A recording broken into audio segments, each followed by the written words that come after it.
కేవలం సామాన్యమైన వ్యక్తిగా మనం భావించకూడదు.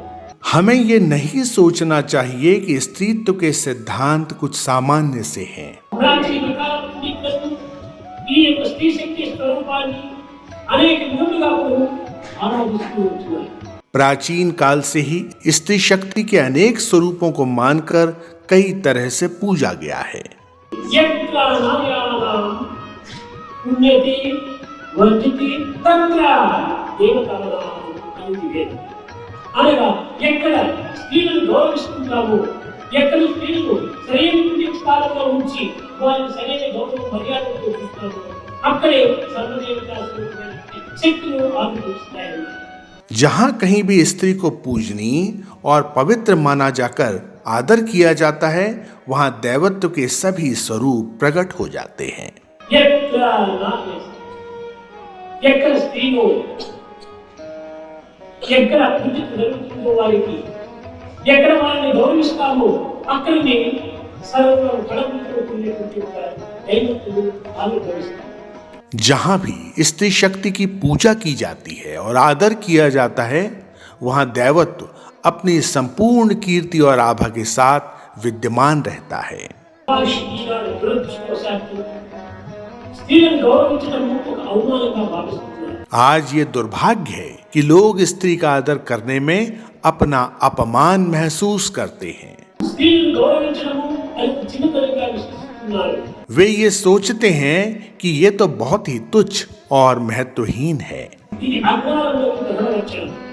यह एक प्रकार की अज्ञानता है। ఈ విధంగా మనం ఏమాత్రం భావించకూడదు. हमें कतई इस तरह की सोच नहीं रखनी चाहिए। స్త్రీ గృహ లక్ష్మి, स्त्री घर की लक्ष्मी होती है, ఈమె ధర్మపత్ని, वो धर्म पत्नी है, ఈమె ఇల్లాలు, वो गृह स्वामिनी है, ఈమె అర్ధాంగి. वो पुरुष की अर्धांगिनी है। ఈనాటి పద్మశ్రీ పద్మవిభూషణ్ అనే టైటిల్ పొందేటప్పటికే నెరవేరుకుంటారు వీరు. जब लोग पद्मश्री और पद्म विभूषण जैसी उपाधि पाते हैं तो वे बहुत गर्व महसूस करने लगते हैं। ఇవి ముఖ్యమైనటువంటి బిరుదులు. ये बहुत महत्वपूर्ण उपाधियां नहीं हैं, కానీ నిత్య సత్యమే శాశ్వతమే ఉండేటువంటి ఒక బిరుదును స్త్రీలు ధరించినారు.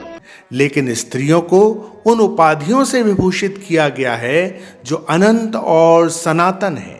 గృహంలో లక్ష్మి ఉంది, స్త్రీ లేకుండా ఆ గృహం అడవిగా ఉంది. जब स्त्री घर में नहीं होती तो घर जंगल बन जाता है। కనుక అట్టి స్త్రీని మనం గౌరవించడం, వారి పేరుకు స్థానం అందించడం, వారి కంటిదారాలను దాచకుండా చూసుకునేటువంటి పద్ధతి ఈ పురుషులు పాటించాలి, ఈ పురుషులు అనుసరించాలి. आज मनुष्य को ये सोचना चाहिए कि ऐसी स्थिति न आए कि स्त्री की आंखों में आंसू आ जाएं। उन्हें हमेशा श्रद्धा और सम्मान देना चाहिए। केवल तभी समृद्धि और खुशियां प्राप्त होंगी। ఏ ఇంటి స్త్రీ కంటిదార దాచును ఆ ఇంటి యొక్క పరిస్థితులు అలవైపోతుంటాయి. जिस घर में स्त्री के आंसू बहते हैं तो उस घर का विनाश हो जाता है। కనుక సాధ్యమైనంత వరకు స్త్రీలను గౌరవించి, స్త్రీలకు ఉత్తమమైనటువంటి తత్వాన్ని అనుభవించేసి తద్వారా పురుషుల జీవితాన్ని గడపాలని ప్రయత్నించాలి. पुरुषों को हर संभव प्रयास करके स्त्री का आदर करना चाहिए, उसे उत्कृष्ट जीवन उपलब्ध कराना चाहिए और इसी तरह से जीवन व्यतीत करना चाहिए। ఈ విధమైనటువంటి శక్తితో కూడినటువంటి యొక్క ఈ స్త్రీకి శృణ్వంతరిస్తే అమృతస్య పుత్రః. ఇది అమృతపుత్రమైనటువంటి తత్వము. संसार भर के अमृत पुत्रों सुनो, अमृत तुल्य ऐसे सिद्धांतों से ही स्त्री की तुलना की जाती है। కనుకనే స్త్రీ అనేటువంటి సాత్వికమైనటువంటి పేరును వారు అనుభవిస్తూ వచ్చారు. इसलिए नारी ने एक सम्मानीय नाम स्त्री प्राप्त किया। స్త్రీ అనేటువంటి పదంలో మూడు అక్షరాలు ఉన్నాయి. स्त्री शब्द में 3 पहलू समाहित हैं, సకార, మకార, రకార. सकार, तकार और रकार। అనగా ఓంకారంలో ఏ విధంగా ओमकार में 3 शब्द हैं, ఏ యు యం అనేటువంటి ఉన్నదో अ, उ और मा। అదే విధంగా స్త్రీ అనేటువంటి పదంలో उसी तरह स्त्री शब्द में भी 3 शब्दांश होते हैं। సకార, తకార, రకారంతో కూడినటువంటి స్త్రీ. ये हैं सकार, तकार और रकार। అనగా సకాలంగా ప్రకృతిలోని సాత్విక గుణాలను ఆవిర్భవిస్తాయి. स्त्री शब्द में सबसे प्रधान ध्वनि सकार होती है, जो सात्विक गुणों का प्रतिनिधित्व करती है। అది సామర్థ్యము. ये सालोक्य यानी दिव्यत्व के साथ उसी संसार में रहने, అది సామీప్యము.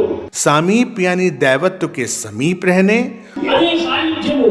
और सायुज्य यानी दैवत्व के साथ एकाकार होने को भी दर्शाता है। ఈ సాయుధ్యమైన దాంట్లో దివ్యత్వాన్ని నిరూపించేటువంటి ఈ సకాలం. सकार दैवत्व का प्रतिनिधित्व करता है, जो कि सालोक्य, सामीप्य और सायुज्य का सार है। స్త్రీలు సహజంగా సాత్విక ప్రకృతిలో ఉంటారు.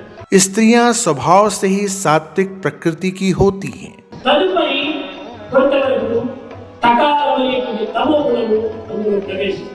द्वितीय शब्दांश तकार तमोगुण का प्रतिनिधित्व करता है। ఈ తమో గుణముగా విద్యించడము తినడము ఇది సోమత్వానికి తమో గుణమైన లక్షణం. ये तमोगुण खाने, पीने, सोने या आलस्य करने का प्रतिनिधित्व नहीं करता। సిగ్గు, బిడియము, గౌరవము, మర్యాద, తెలియము ఇలాంటి సుగుణము ఒక తమో గుణం అని చెప్పవచ్చు. लज्जा, नम्रता, गौरव, मर्यादा, प्रियम इसे तमोगुण कह सकते हैं। కనుక స్త్రీలు మొట్టమొదటి తమో గుణంలో ప్రారంభమై ఈ సమాజం యొక్క గౌరవానికి, కుటుంబం యొక్క గౌరవానికి వంగి తన గౌరవాన్ని కాపాడుకునే నిమిత్తము అణగిమణి ఉంటుంది. అది తమో గుణం. स्त्री अपनी संपूर्ण नम्रता से अपने गृह और समाज में सम्मान की स्थापना करती है। కనుకనే మనం ఆనందంగా చెప్పుకుంటారు ఇల్లాను చూసి ఇల్లు చూడగలరు. आंध्र प्रदेश में ये कहावत है कि घर की महिला को देखकर घर के बारे में पता चलता है। స్త్రీ ఎటువంటిదో ఆ గృహం అటువంటిదిగా ఉంటారు. घर स्त्री की गुणवत्ता और अभिवृद्धि को प्रतिबिंबित करता है। ఇక మూడవ అక్షరము రకారము. तीसरा है रकार। ఈ రకారమనేవి రజోగుణ సంబంధం. तीसरा शब्दांश है रकार, जो रजोगुण को सूचित करता है। రజోగుణం అనేది అంతర్గత పోరాటము కొనే అనేక యొక్క రజోగుణ తత్వాన్ని విజృంభించడం ఇది కాదు దీని యొక్క అర్థం.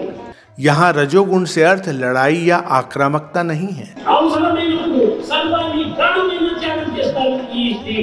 यदि आवश्यकता हुई तो वे अपने प्राण भी निछावर कर देंगी। ధర్మం మర్యాద నిమిత్తమై ప్రాణాలను కూడా ఆహుతి చేస్తారు. अपने सम्मान को बनाए रखने के लिए वे अपने जीवन का भी त्याग कर देंगी। అనేక విధమైనటువంటి భారతీయ ప్రాచీన యుద్ధములందు ఈ స్త్రీలు పోరాడి తమ యొక్క పేరును సార్థకం కావించుకునే నిమిత్తమై, తమ భద్రుల యొక్క పేరును నిలబెట్టే నిమిత్తమై తామే యుద్ధం చేసి విజయాలు సాధించినటువంటి వారు, ప్రాణులు కోల్పోయినటువంటి వారు. प्राचीन समय में भारत में ऐसी अनेक स्त्रियां थीं जिन्होंने अपने पति के सम्मान और अपने घरों के लिए युद्ध भी किया और अपने प्राण भी त्याग दिए। అది సజోగుణం యొక్క తత్వము. ये रजोगुण के मूल सिद्धांत हैं। సత్యముపై పాటుపడి సత్యాన్ని నిలబెట్టే నిమిత్తమై సర్వస్వాన్ని త్యాగం చేసేటువంటి లక్షణమే రజోగుణం. सत्य की रक्षा तथा सत्य की स्थापना के लिए वे अपना जीवन तक देने के लिए तैयार रहती हैं। కనుక సత్వ తమో రజోగుణం యొక్క స్వరూపమే ఈ యొక్క స్త్రీ. इस तरह स्त्री इन तीनों गुणों सत्व, तम और रज का साकार स्वरूप है। समस्त लोक